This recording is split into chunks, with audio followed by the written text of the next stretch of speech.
Afectuoso saludo a ámbito jurídico y a todo el equipo de trabajo por invitarme, pero también por hacer posible participar en este espacio. ¿Es viable adoptar un régimen de causación del derecho a la pensión de vejez para las mujeres en estas condiciones? Por supuesto.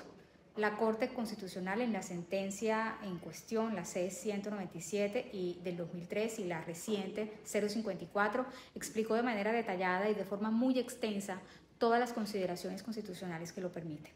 En efecto, el legislativo puede contemplar distinciones respecto de la forma de acceder a las diversas prestaciones que amparen el riesgo de vejez en atención a las condiciones de los beneficiarios, a la naturaleza del riesgo y a la escasez de recursos. Incluso la Constitución impone el deber de establecer esas diferenciaciones con el fin de favorecer a los grupos históricamente discriminados como somos las mujeres. Lo anterior para que esos grupos históricamente discriminados puedan acceder a la seguridad social en condiciones de igualdad sustancial o material. Por otra parte, la Constitución, pero también los tratados internacionales, prevén un mandato consistente en que el Estado adopte medidas afirmativas en favor de las mujeres para garantizarles el acceso a la seguridad social en las mismas condiciones que los hombres. Y ello por cuanto la Corte ha reconocido que las mujeres hemos afrontado escenarios de discriminación de diversa índole en todos los ámbitos de su vida, pero especialmente el laboral. Esa situación, a su vez, ha generado barreras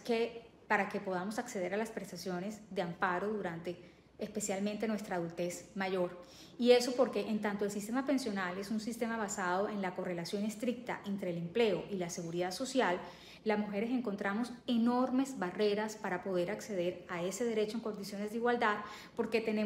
adolecemos de diferentes factores: las altas tasas de desempleo para mujeres, la baja demanda de nuestra mano de obra, la informalidad, las cargas derivadas de las labores de cuidado no remuneradas y la segregación en el trabajo. Esta situación a su vez impide que las mujeres aporten al sistema y accedan a la pensión de vejez en el mismo tiempo y en las mismas condiciones que los hombres. Lo anterior por el rol tradicional que nos han dado preponderantemente a la mujer en la sociedad actual, que generalmente es el tradicional,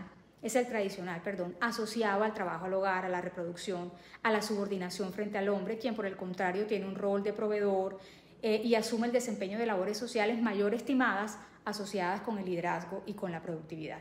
Estas barreras necesariamente deben ser corregidas o levantadas por regímenes de causación distintos. Por ejemplo, debemos aclarar que este mecanismo fue implantado por la Corte de manera supletiva, pues el Congreso tendrá hasta 2026 para crear otras medidas que mermen la brecha, tomando en cuenta la realidad y circunstancias de la mayoría de las mujeres colombianas. En términos de sostenibilidad, ¿el sistema pensional está preparado para aplicar este nuevo régimen? Yo realmente no tengo el conocimiento técnico para responder esa pregunta porque realmente soy abogada. Sin embargo, las intervenciones que se presentaron en el curso de la demanda del régimen de prima media con prestación definida consideraban que la medida estaría en contra de la sostenibilidad financiera del sistema. Primero, Colpensiones expuso que la expectativa de vida en el país ha aumentado, de manera que si en el año 2003 el sistema era insostenible con una densidad de cotizaciones de 1000 semanas, actualmente sería un suicidio financiero disminuir el requisito de cotizaciones para un grupo tan amplio de la población.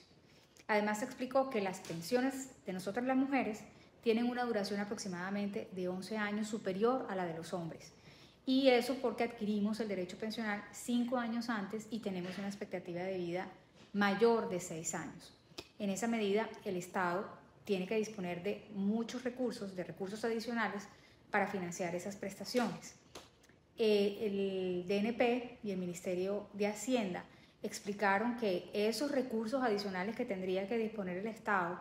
para poder lograr la sostenibilidad financiera del sistema podría ser de aproximadamente 19.1 billones de pesos,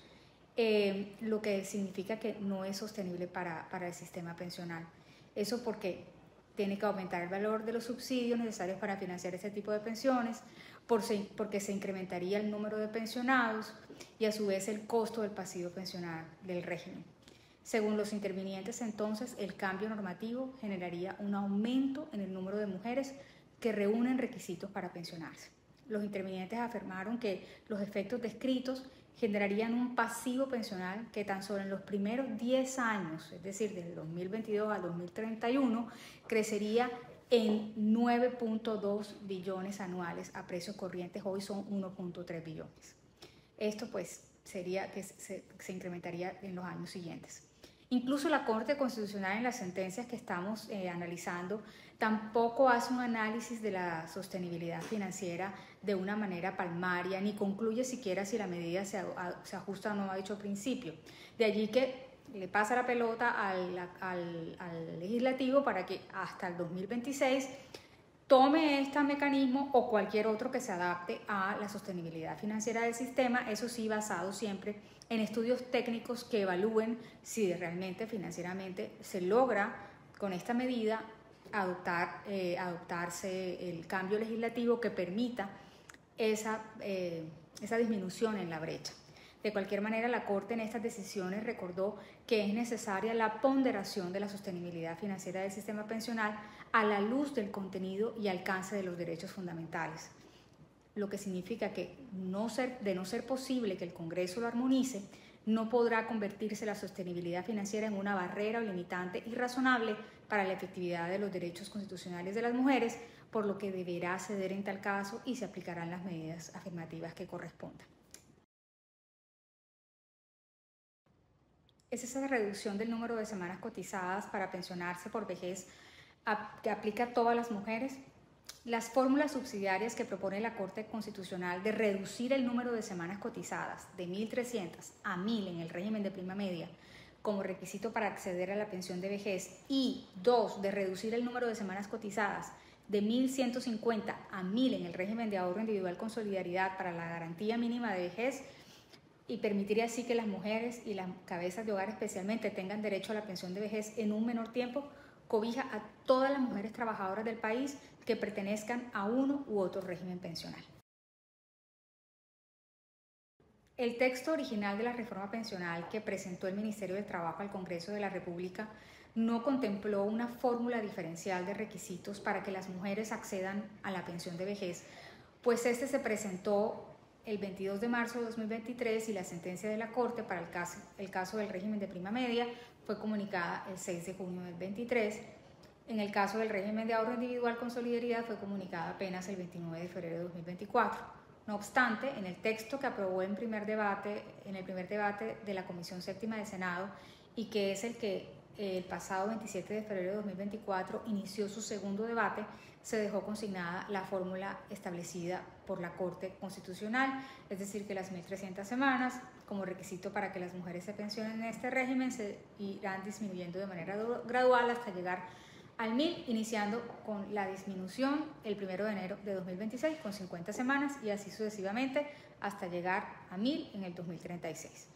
Teniendo en cuenta el reciente fallo de reducción de las semanas cotizadas para el acceso a la pensión mínima de vejez de las mujeres afiliadas al régimen de ahorro individual con solidaridad, pues seguramente esa fórmula también será acogida en el proyecto de reforma que se está discutiendo en segundo debate ante el Congreso. Sobre mi opinión, debo decir que la medida, conforme es explicada en la sentencia, ciertamente reivindica los derechos de las mujeres,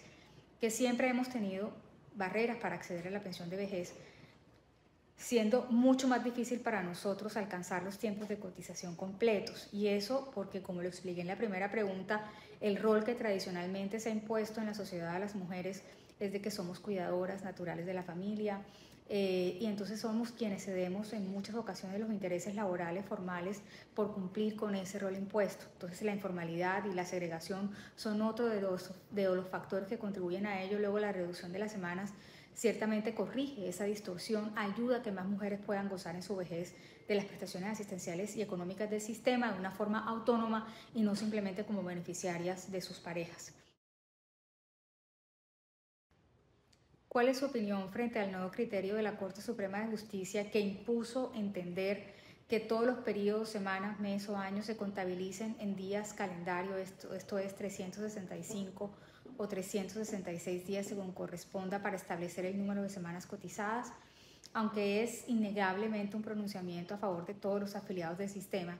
también lo es que resulta siendo un cambio sustancial que rompe con la estructura de fórmulas existentes sobre contabilización de los derechos de los trabajadores en materia laboral y de la seguridad social. Ciertamente la legislación laboral ya se había acostumbrado a tener parámetros claros a la hora de determinar que el mes laboral siempre es de 30 días, que el año es de 360, así como también que 52 eran las semanas de cotización que alcanzaba un afiliado al año, lo que resultaban de algún modo coherentes con los periodos de cotización a la seguridad social de 30 días. Sin embargo, el cambio de factores para la contabilización de las semanas cotizadas, que exige tomar los días calendarios del mes y del año, apartándose de la ficción de los 30 días con que se parametrizó el mes laboral, deja un sinsabor de incertidumbre frente a las demás reglas con las que hoy se calculan los otros derechos laborales, como son las prestaciones sociales, pues a estos podrían aplicarse las mismas argumentaciones o consideraciones de la sentencia en cuestión, lo que podría generar realmente un poco de inseguridad jurídica en la liquidación correcta de las prestaciones sociales de los trabajadores, que ya hoy, aún con todos esos parámetros, es un poco difícil.